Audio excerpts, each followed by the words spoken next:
Elon Musk, Tesla, X, SpaceX, Starlink जैसी कंपनियों के मालिक दुनिया के सबसे अमीर शख्स हैं भैया। फोर्ब्स के मुताबिक 13 नवंबर 2024 को उनकी संपत्ति $308 बिलियन थी।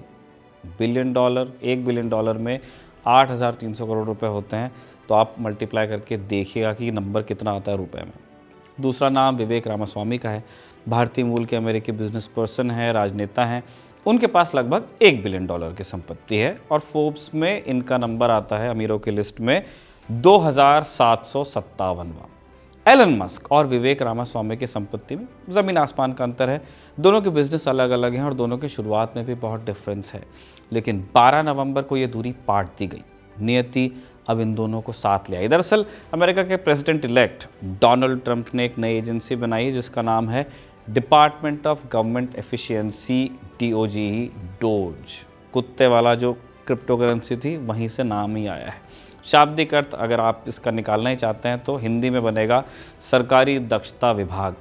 इसकी कमान मस्क और रामास्वामी को ही दी गई है। अगस्त 2024 में मस्क ने एक बातचीत में ऐसा कमीशन बनाने का सुझाव दिया था, तब ट्रंप ने इस पर हामी भी भरी थी। उनका पूरा ये लॉजिक है कि गवर्नमेंट एफिशिएंट नहीं है, एफिशिएंट बनाना पड़ेगा। इस डोज का काम क्या होगा, ट्रंप ने क्या सोचकर ये एजेंसी बनाई और मस्क और रामास्वामी को ही इसकी जिम्मेदारी क्यों मिली, इस वीडियो में आप यही जानने वाले। नमस्ते, मैं हूं निखिल और हम आपको सुनाएंगे डोज की कहानी। क्रिप्टो वाला नहीं, ट्रंप वाला। ये है डोनाल्ड ट्रंप। इन्होंने 5 नवंबर को अमेरिका के राष्ट्रपति का चुनाव जीता। शपथ ग्रहण इनका होगा तकरीबन 2.5 महीने बाद 20 जनवरी 2025 को।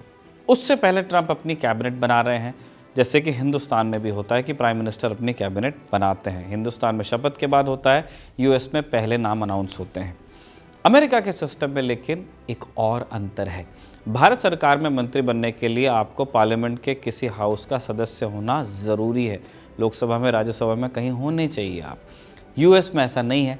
वहाँ संसद का सदस्य मंत्री नहीं बन सकता, यानी कि लेजिस्लेचर और जो एग्जीक्यूटिव ब्रांच है वो बिल्कुल अलग अलग होते हैं। अगर किसी व्यक्ति को कैबिनेट में शामिल होना है तो संसद की सदस्यता यूएस में छोड़नी पड़ती है। खैर, अमेरिका में कैबिनेट का काम क्या है?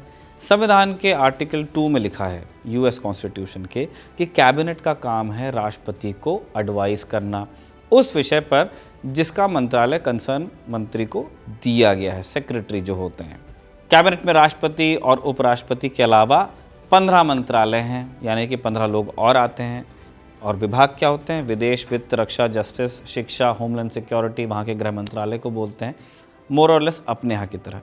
इन सब की स्थापना वहाँ की पार्लियामेंट ने कानून बना करके की है, जिसको कहते हैं कांग्रेस। इस लिस्ट पे डोज आपको कहीं नहीं मिलेगी, इसलिए उसके स्ट्रक्चर और काम को लेकर के अभी क्लैरिटी नहीं है, लेकिन इसकी कुछ झलकियाँ आपको मिलती हैं। कहाँ?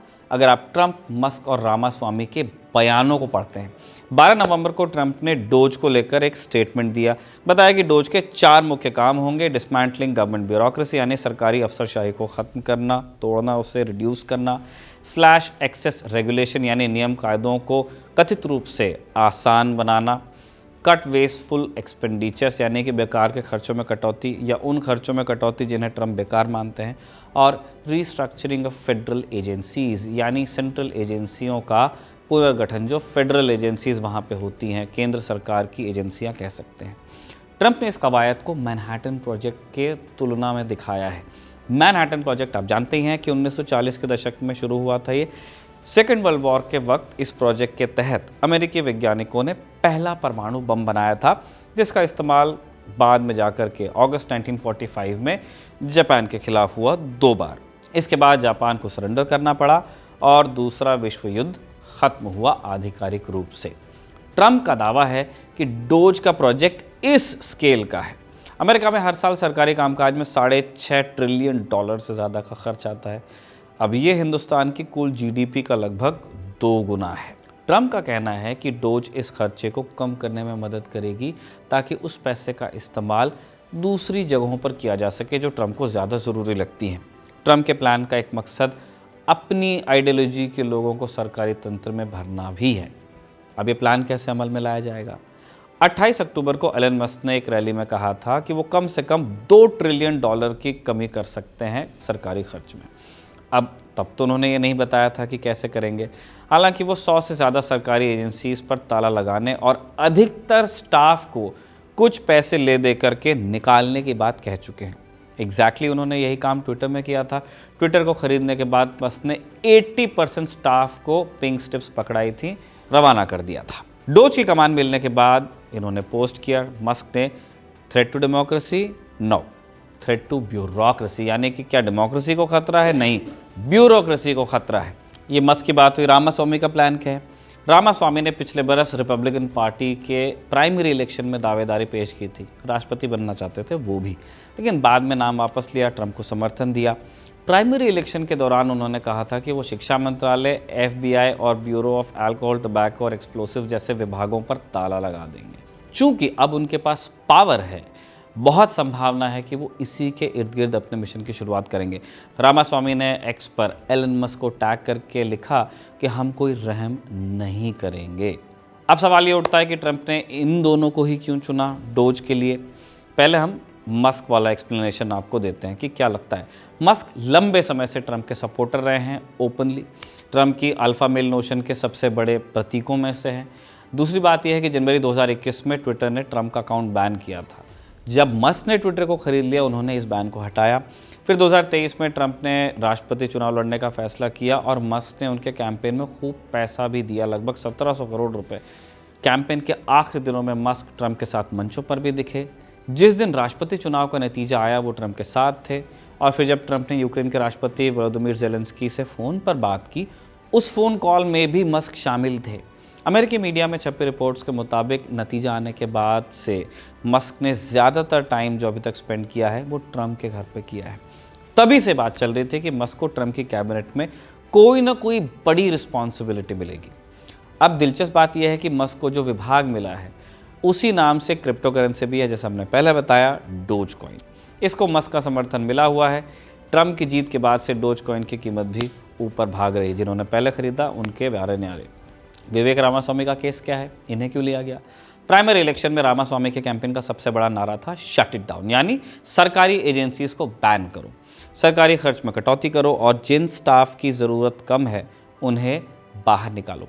अब ये अलग बात है कि रामास्वामी ने नाम अपना वापस लिया, लेकिन उनके प्रपोजल ने ट्रंप का ध्यान तो खींचा था, लाइक माइंडेड लगे। इस समय ये चर्चा भी चली कि उन्हें वाइस प्रेसिडेंट के लिए नॉमिनेट किया जा सकता है, लेकिन ट्रंप ने JD वांस को चुना। वांस इससे पहले ओहायो से सेनेट के मेंबर रहे हैं। सेनेट, जैसा हमने पहले भी बताया, अमेरिका की संसद का ऊपरी सदन है, वहाँ की राज्यसभा आप कह सकते हो। चूँकि वांस अब उपराष्ट्रपति बनने वाले हैं, इसलिए उन्हें सेनेट वाली कुर्सी छोड़नी पड़ेगी। उनके कार्यकाल में 2 बरस का वक्त बचा है। बचे हुए कार्यकाल के लिए रामास्वामी ने नॉमिनेशन भरा, वो भी सेनेट पहुंच सकते थे, लेकिन उससे पहले ही ट्रंप ने उन्हें डोज में शामिल कर लिया। जो टिप्पणीकार हैं, जानते हैं अमेरिकन सिस्टम को, ट्रंप को फॉलो कर रहे हैं, उनका मानना है कि रामास्वामी को फ्यूचर के लिए ग्रूम किया जा रहा है। अभी उनकी उम्र बहुत कम है, सिर्फ 39 बरस के हैं। उन्होंने पॉलिटिकल अखाड़े में खूब अग्रेशन दिखाया है।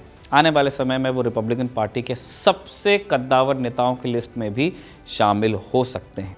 अभी जानते हैं कि डोज पर अमेरिकी जनता कह क्या रही है। मेक अमेरिका ग्रेट अगेन यानी मागा के अधिकतर सपोर्टर्स समर्थन में हैं। ऑब्वियसली उनका मानना है कि इससे सरकार में दूसरी विचारधारा के लोगों को निकालने में मदद भी मिलेगी, जिनको वो मानते हैं कि ये रुकावट पैदा करेंगे ट्रंप के रास्ते में, तो उन्हें बाहर किया जाएगा। हालांकि इससे अमेरिकी आबादी के एक बड़े हिस्से को संशय भी है। उनकी चिंता ये है कि बजट कट की तलवार कब और किस पर चलेगी, ये आप दावे से नहीं बता सकते, रैंडम भी हो सकता है। और ये भी हो सकता है कि इसकी जद में मागा सपोर्टर्स या उनके इश्यूज़, उनके विषय आ जाएँ।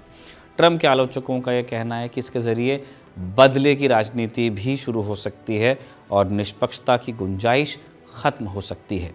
बहस के बीच वैसे इतना तो तय है कि अमेरिका में हज़ारों सरकारी नौकरियां संकट में हैं, लेकिन इतना भी सिंपल नहीं है कि आपने एक डोज बनाया और उसके बाद लोगों को पिंक स्लिप्स मिलने लगी। बजट कट के लिए डोज को संसद का अप्रूवल चाहिए होगा, वहाँ की कांग्रेस का। संसद के दोनों सदनों में रिपब्लिकन पार्टी का दबदबा है, लेकिन इतनी भारी भरकम कटौती पर समर्थन जुटाना ट्रंप के लिए मुश्किल ही होगा। ट्रंप ने डोज प्रोजेक्ट की डेडलाइन 4 जुलाई 2026 तय की है। इस रोज़ अमेरिका की आज़ादी को 250 बरस पूरे हो जाएंगे। वहाँ भी राउंड फिगर वाला गेम चलता है। आने वाले बरसों में अमेरिका का लोकतंत्र कैसा होगा, ये कुछ हद तक डोज प्रोजेक्ट पर भी निर्भर करने वाला है। जाते जाते एक और बात आपको बता दें कि ट्रंप की कैबिनेट का गठन अभी चल रहा है। डिफेंस मिनिस्ट्री का जिम्मा फॉक्स न्यूज़ में कमेंटेटर रहे पीट हेग्सेथ को दिया गया है। पीट इराक वॉर में अमेरिका के लिए लड़ चुके हैं, मेजर रैंक पे रिटायर हुए। सुसी वाइल्स को व्हाइट हाउस की चीफ ऑफ स्टाफ के तौर पर चुना गया है और इससे पहले वो ट्रंप का कैंपेन भी देख रही थी। जॉन रैटक्लिफ भी हैं, उन्हें खुफिया एजेंसी CIA की कुर्सी दी गई है, वो CIA चीफ बने हैं। वो नेशनल इंटेलिजेंस के डायरेक्टर भी रह चुके हैं। ट्रंप के कैबिनेट में किसे क्या मिल जाएगा और क्यों मिलेगा, आगे के वीडियोस में हम इस पर विस्तार से बात करने वाले हैं। फ़िलहाल के लिए इतना ही। आपकी सलाह और सुझावों का हमको बेसब्री से इंतज़ार है और प्लीज़ खबरगांव को सब्सक्राइब करना मत भूलिएगा। ये सारी जानकारी आपके लिए इकट्ठा की थी, इसे एक सुलेख बनाया था हमारे साथी अभिषेक ने और मेरा नाम है निखिल। आप देखते रहिए खबरगांव।